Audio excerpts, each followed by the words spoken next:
안녕하십니까.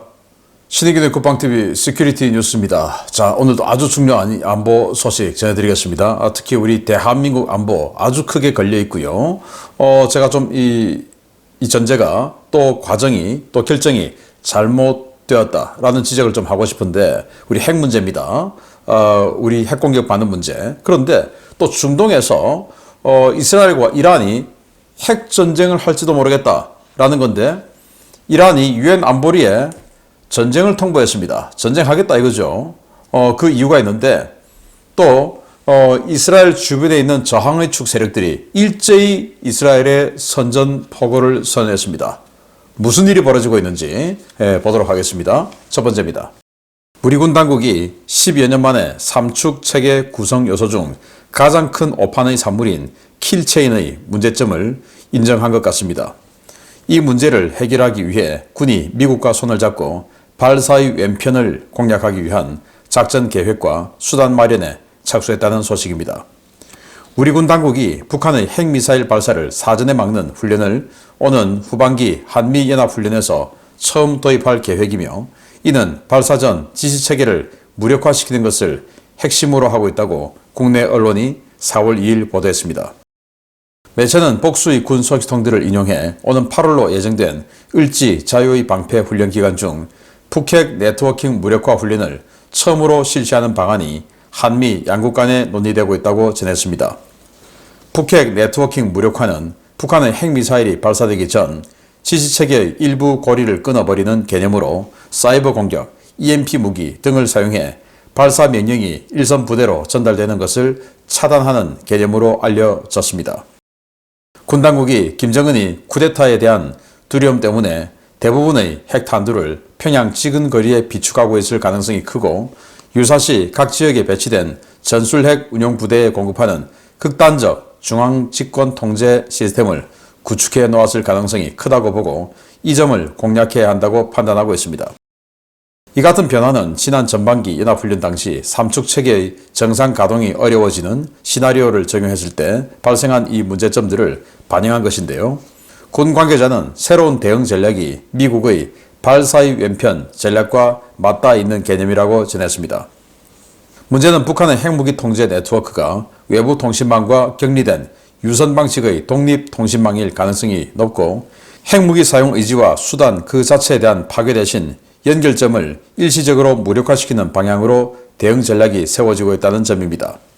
이는 북한이 통신 네트워크를 복구할 경우 언제든 핵 공격이 재개될 수 있다는 것을 의미하는데요. 적이 우리를 향한 적대적 의지와 수단을 적극적으로 드러내고 있는 와중에 정치적 좌고 우면을 거듭하는 군 내부의 군복 입은 정치인들이 아직도 있다면 국민의 준엄한 심판을 내려야 할 때입니다. 네, 군인들이 정치 신경 쓰면 안 되죠. 또 이 정책을 내놨을 때 국민들의 여론은 어떨까? 또 대통령실에서는 어떻게 생각할까?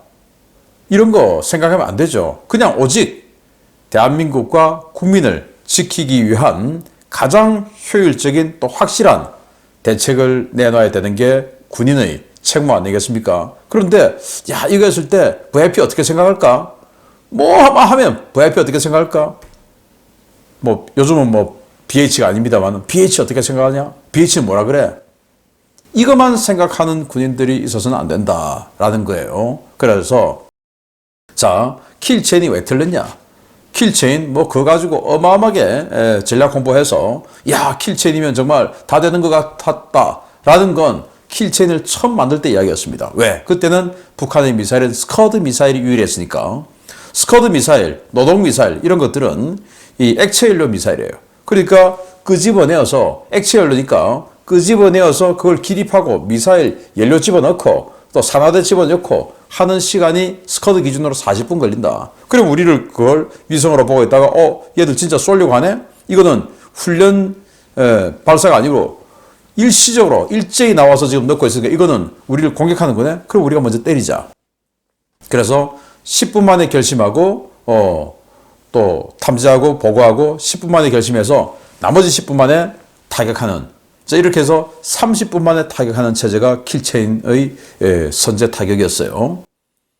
그러면 됐어요. 그런데 북한은 지금 내보이는 그 미사일들 중에서 액체 연료는 거의 없습니다. 전부 고체 연료예요. 고체 연료는 그냥 끄집어내서 기립하고 쏴버리면 되죠. 그러면 킬체인이 되냐? 우리는 최소한 30분 걸리는데 북한은 5분 만에 쏴버리는데 안 되는 거죠. 그러면 안 된다라고 진작에 이야기해야 되는데 이때까지 버티다가 이제는 결국 인정을 하는 것 같습니다. 그런데 그것도 잘못됐다. 그래서 제가 거듭 주장하지만 금적금왕 헤드를 따야 된다. 헤드를 제거해야 된다. 왜? 북한 같은 이 절대 중앙집권적 이런 권력일수록 그 명령권자가 사라지면 끝나는 거 아닙니까? 그것만 제거하면 되는데 과거에 참수작전처럼 지금 뭐 참수작전 한다 그러면 야 저기 뭐 진보 측에서 어떻게 생각할까? 뭐 어떻게 생각할까? 중도는 어떻게 생각할까? 이거를 군인들이 왜 생각하냐 이거예요. 그래서 지금 뭐 보이는 게 EMP 탄을 쏴서 명령 체계가 전달이 안 되도록 만든다라는 건데 과연 이 북한의 민생 또는 다른 일반적인 전투 또는 이 레이더 밖으로 노출되는 레이더라든지 통신체계 이런 것들은 EMP탄, 이 챔프 이거 효과 있어요. 이제 제즘 미사일에다가 이게 한 970km 날아다니까 여기 탄두 대신 EMP 공격을 하는 기계를 집어넣습니다. 그리고는 전자레인지처럼 초단파를 마이크로웨이브를 쏴서 그냥 이 통신기기를 찢어버려요.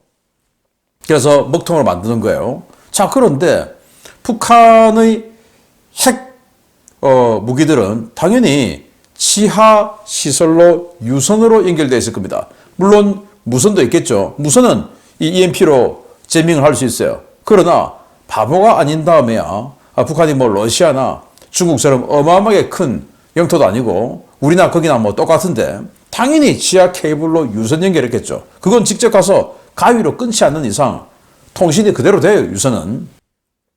그러면 이 EMP탄 가지고 되냐? 안 된다라는 겁니다. 자, 그리고 그러면 이 통신기기 자체를 찢어버리면 되는 거 아니냐라는 건데 우리 합참도 그렇지만 아니 EMP 방어 안 합니까? 북한도 이 핵무기를 지휘 통제하는 그 통제 지휘소에 EMP 방어 시설 안 해놨겠습니까? 당연히 해놨겠죠. 그러면 이거 안 된다 이겁니다. 그거 어떻게 해야 되냐?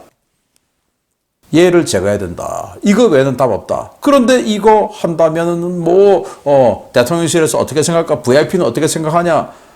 야 장관님이 어떻게 생각? 장관님 입장은 이런 거를 왜 군인들이 생각하냐 이거예요. 그래서 군인들은 정말 강력한 의지로 내 한 몸 불사르는 그런 의지로 우리 대한민국과 국민을 지켜줘야 한다라는 그것만 보고 살아야죠. 그것만 보고 일을 집행해야 되죠. 계획을 세워야 되죠. 미국은 국민들이 군인을 우대하고 어쩌고저쩌고 다 이러죠. 아, 물론 그거 하면 저도 그러고 싶습니다. 그러나 미국 군인들처럼 미국의 국익을 위해서 미국은 군대의 힘으로 지금 일어선 나라 아닙니까? 그리고 유지되고 있는 나라 아닙니까? 그러니까 예우가 되죠. 우리는 군대의 힘으로 지금 일어서고 유지되고 있는 나라는 아니죠. 그런데 미국은 미국 국민들은 제복 입은 군인들에게 이렇게 예우하고 뭐 비행기에서 퍼스트 클래스 자리 바꿔주고 이런 미담 계속 이야기합니다. 그러면 미국 군인들처럼 자신들을 희생해서 미국 군인들은 지금도 죽고 있죠. 자신들을 희생해서 우리를 지켜줘야지. 그게 아니고 내 별 하나 더 달게 하기 위해서 오직 야 대통령실 뭐라 VIP는 뭐라 그래? 장관님은 뭐라 그래? 이거 보고서 올리면 장관님은 뭐라 안 할까? 이것만 생각하는 기획자들이 있어서는 안 된다. 그래서 군인은 군인다워야지 정치인처럼 행동하면 안 되는데 그런 정치군인들은 좀 솎아내자라는 말씀을 드립니다. 이자를 제거해야 됩니다. 요아브 갈란트 이스라엘 국방장관의 이번 방미 일정의 목적은 대규모 확전에 대비해 미국으로부터 최대한 많은 무기를 끌어오는 것이었습니다. 이스라엘의 의도대로 미국이 지상 공격에 특화된 최강의 4.5세대 전투기 F-15EX 50대를 이스라엘에 조기 공급한다는 소식입니다. 지구 반대편의 상황이 우리 한반도 주변에도 상당한 영향을 미칠 것으로 보입니다. 미국이 이스라엘에 F-15EX 전투기 50대를 판매하기로 방침을 확정하고 조만간 의회 전투기 수출 승인 요청안을 제출할 것이라고 CNN이 복수의 정부 당국자를 인용해 현지 시각 4월 1일 보도했습니다.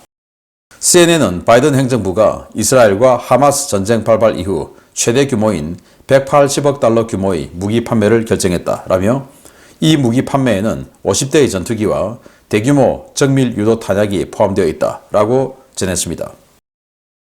CNN은 이번 판매 결정은 가자지구 민간인 살상 문제를 놓고 이스라엘에 대한 비난이 고조되는 가운데 내려진 것이라며 바이든 행정부 관리들에서조차 이스라엘의 민간인 살상에 대해 비판이 나오고 있다라고 이번 무기 판매 결정을 비난했습니다. 이와 관련해 이스라엘 매체들은 당초 논의된 F-15EX 전투기의 공급 일정은 초도분 납품이 2028년으로 예정되어 있지만 이스라엘 정부의 강력한 요청에 따라 크게 앞당겨질 것이라고 전하고 있는데요.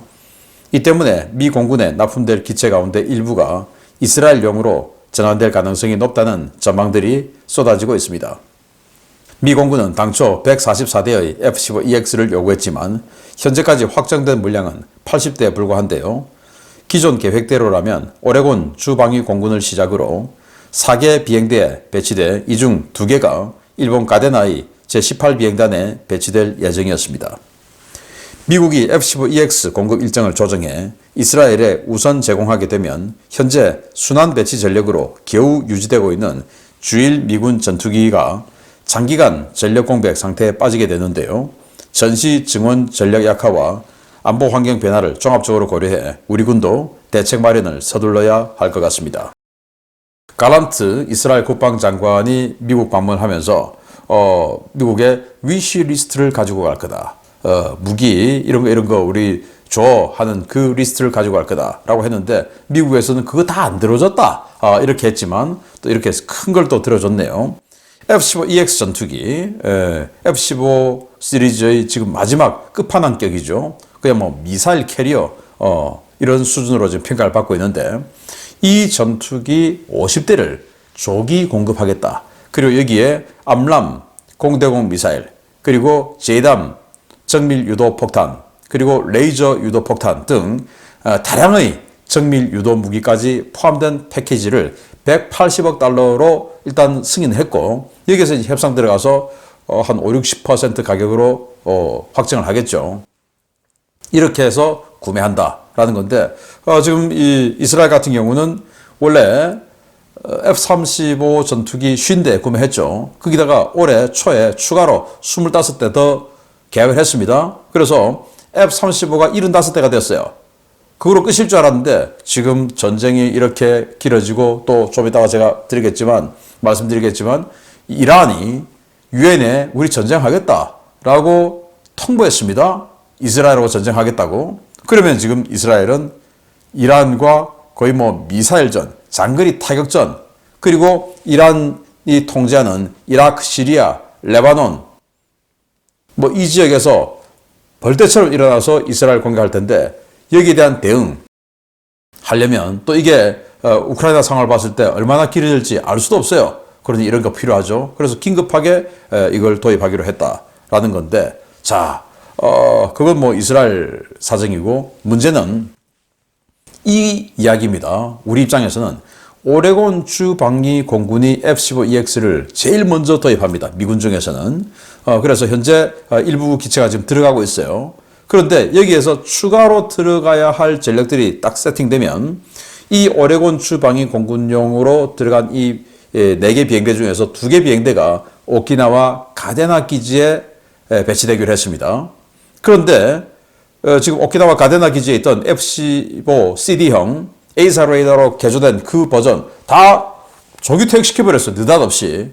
그리고도 지금 순환 배치를 시키고 있는데 전력이 없어서 독일에 있는 주동 미군의 F-16까지 가지고 와서 지금 가데나, 오키나와에 배치를 해놓았을 정도로 굉장히 전력 부족인 상태인데 빨리 그러면 우리 한반도 안보 상황을 보면 F-15EX가 오키나와에 빨리 오는 게 좋죠. 왜? 여기에서 중국군 다 통제하고 전시 증원 전력 올라와서 우리 이 한반도 지역에서 작전해주고 그리고 북한 지역 폭격해주고 하는 그 전력들인데 그게 지금 세팅이 안 되고 이스라엘에 한 3년 정도는 먼저 납품하게 오레곤 주방위공 군용으로 만들고 있는 이걸 먼저 빼서 이스라엘 준다 이거예요. 그 주지 말라는 거 아니에요. 우리도 뭐 이스라엘하고 우방이니까 당연히 줘야 되죠. 그러면 우리는 어떻게 되냐? 자, 우리 연합전력의 스케줄이 이렇게 지금 펑크가 나게 생겼다. 그러면 우리 한국 공군은 우리 자체적으로 조금 더 우리가 전력을 더 강화시켜야 되겠다.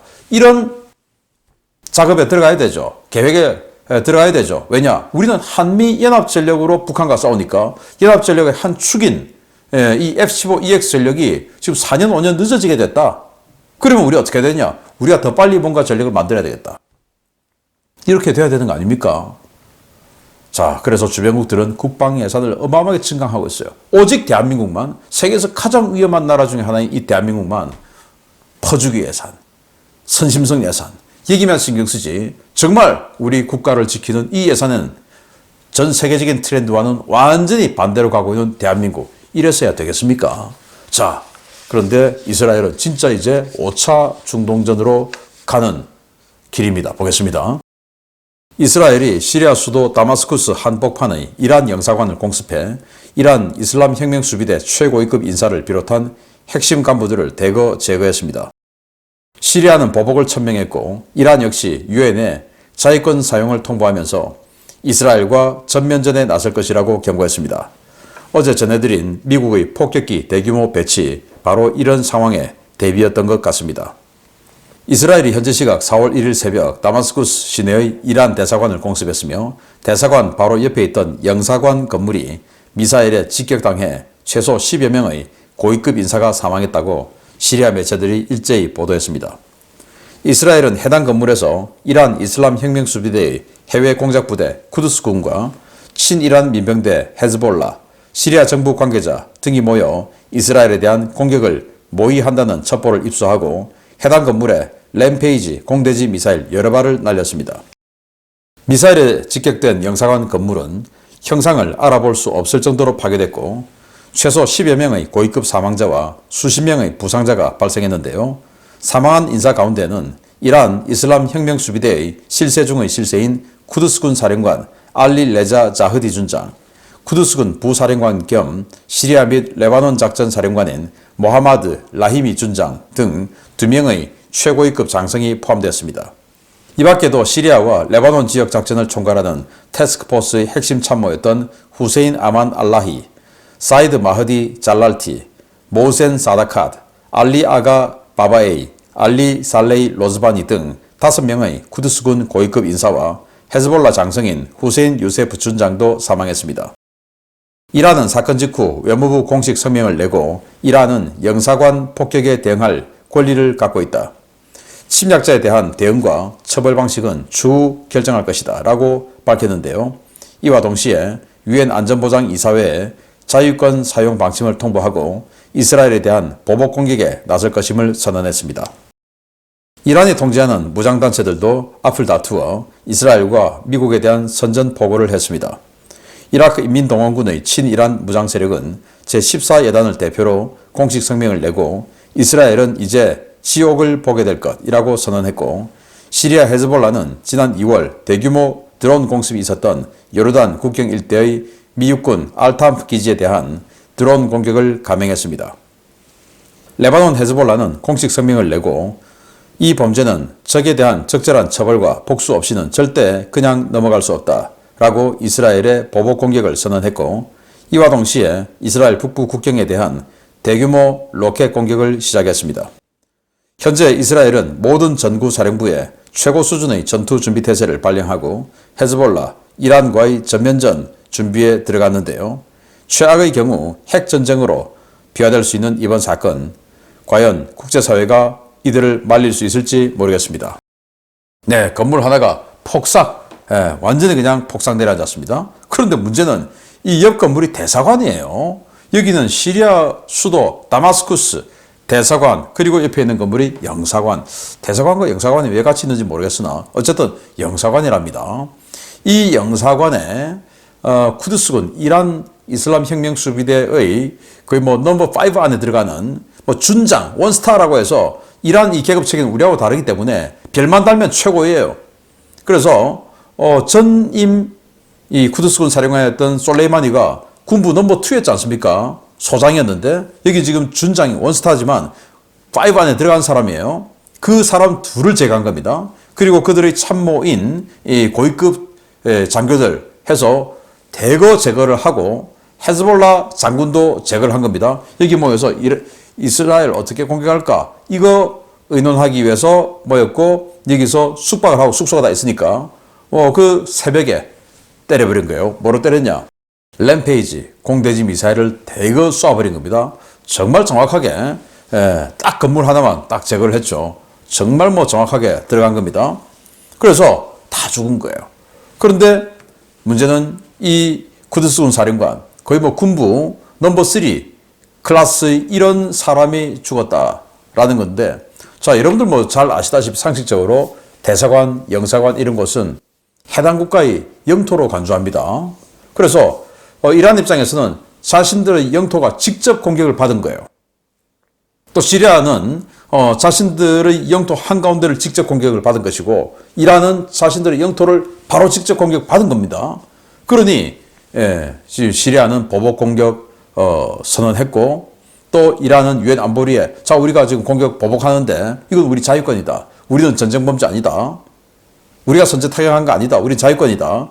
이렇게 통보를 했어요. 그리고 어떻게 이스라엘을 공격할지는 지금부터 이제 오늘 아침에 지금 당했으니까 바로 그냥 작전 계획이 나올 수 없죠. 지금부터 우리 준비해 들어가겠다. 아마도 거리가 떨어져 있으니까 미사일 공격 이런 걸 하겠죠. 그러면서 이라크에 있는 또 예멘에 있는 후티, 이라크에 있는 카타르 헤즈볼라, 시리아 민병대들, 그리고 레바논 남부의 헤즈볼라들 다 동원해서 이스라엘에 대한 공격, 그리고 헤즈볼라들은 직접 지상전 이런 것들을 이란이 지시를 하겠죠. 자, 그래서 제가 어제 알려드렸던 것처럼 B-1B 폭격기가 4대가 스페인에 들어가고 또 디에고 가르시아에 B-52 폭격기가 들어가고 한 게 다 지금 이 중동전 확전의 억제력 차원에서 들어간 거 아니냐. 갈란트 국방장관이 미국 가서 우리 지금 이런 작전 준비하고 있다. 우리의 적이 니들의 적 아니냐. 그러니까 우리가 먼저 제거해 줄 테니까 니들은 확전 안 되도록 좀 막아라. 이거 지금 의논했다라는 생각이 깊게 듭니다. 당연히 그랬을 거고요. 자, 그런데 이란은 유엔 안보리에 전쟁을 통보를 했기 때문에 지금 이 상황이 5차 중동전으로 번질 가능성이 아주 높아졌다. 앞으로 또 이 석유 가격이라든지 이런 것들이 안정화되려면 이제는 더 요원해지는 이런 상황이다. 또 유럽으로의 이 물류 이 상황도 안정화되려면 아직 이제 시작이다. 라는 생각이 드는 대사건이 새벽에 발생했습니다. 이란, 그리고 이란을 추종하는 저항의 축 세력들이 전쟁을 선포했는데 어떻게 진행될지 계속 여러분들께 알려드리겠습니다. 마치겠습니다. 감사합니다.